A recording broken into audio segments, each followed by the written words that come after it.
नारायणपुर और बीजापुर में 5 दिनों के भीतर 2 भाजपा नेताओं की हत्या हुई।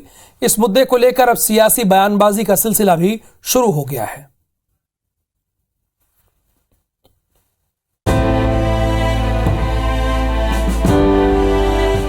मातम और आंसुओं में डूबे इन परिजन से मिलने बस्तर दौरे पर आए बीजेपी के राष्ट्रीय अध्यक्ष जेपी नड्डा पहुंचे। उन्होंने नक्सलियों के हाथों मारे गए बीजेपी नेताओं के परिजनों से मुलाकात की। साथ ही हौसला बढ़ाते हुए ये कहा कि पूरी बीजेपी पार्टी इस दुख की घड़ी में मृतकों के परिजनों के साथ खड़ी है।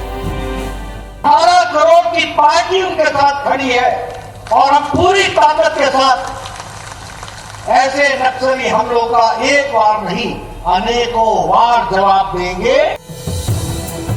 पूर्व मुख्यमंत्री डॉक्टर रमन सिंह ने कहा कि इन घटनाओं के राजनीतिक कारण और राजनीतिक संदर्भ निकाले जा सकते हैं। भाजपा के प्रदेश अध्यक्ष अरुण साव और पूर्व मंत्री अजय चंद्राकर ने कहा कि चुनाव तक कई हत्याएं होंगी, लोगों को फंसाया जाएगा। तीसरी हत्या भारतीय जनता पार्टी के वरिष्ठ कार्यकर्ता की हो गई है। बीजेपी को ही टारगेट बनाया जा रहा है। इसके राजनीतिक कारण और राजनीतिक संदर्भ निकाले जा सकते हैं। अगर साहू की निर्मम हत्या की गई है, मैं उन्हें अपनी विनम्र श्रद्धांजलि अर्पित करता हूं। उनके परिवार के प्रति अपनी सहानुभूति व्यक्त करता हूं। चुनाव तक अभी कई हत्याएं होंगी और कई लोगों को फंसाए जाएंगे और एक नकारात्मक पहलू पर कांग्रेस खड़ी है और नकारात्मक बिंदु पर ही वो चुनाव लड़ेगी। भाजपा के आरोपों पर पलटवार करते हुए मुख्यमंत्री भूपेश बघेल ने कहा कि नक्सलियों का दंश कांग्रेस ने सबसे ज्यादा झेला है। साथ ही कहा कि रमन सिंह झीरम घटना को राजनीतिक नहीं मानते, अब हो रही घटनाओं को राजनीतिक बता रहे हैं। वहीं कांग्रेस के प्रदेश अध्यक्ष मोहन मरकाम ने कहा कि भूपेश सरकार शांति, सुरक्षा, विश्वास और विकास के एजेंडे पर चल रही है, इसलिए नक्सली बौखलाकर कायराना हरकत कर रहे हैं।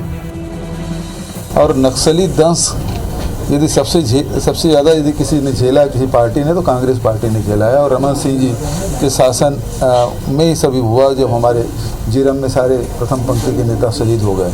छत्तीसगढ़ में शांति, सुरक्षा, विश्वास और विकास के एजेंडे पर चल रही है, इसलिए नक्सली बौखला गए हैं। इसलिए इस ढंग से कायराना हरकत नक्सली करते हैं। सियासी बयानबाजी के बीच मृतक भाजपा नेताओं के परिजन ने कहा है कि उनके मुखिया की मौत की निष्पक्ष जांच होनी चाहिए। जाना करते थे, उस दिन भी गए थे सर। अब हम लोग को नहीं पता था, वहाँ से लोग गए बोल के। अब हम लोग घर से बाहर निकले, उतना समय हमला कर दिए।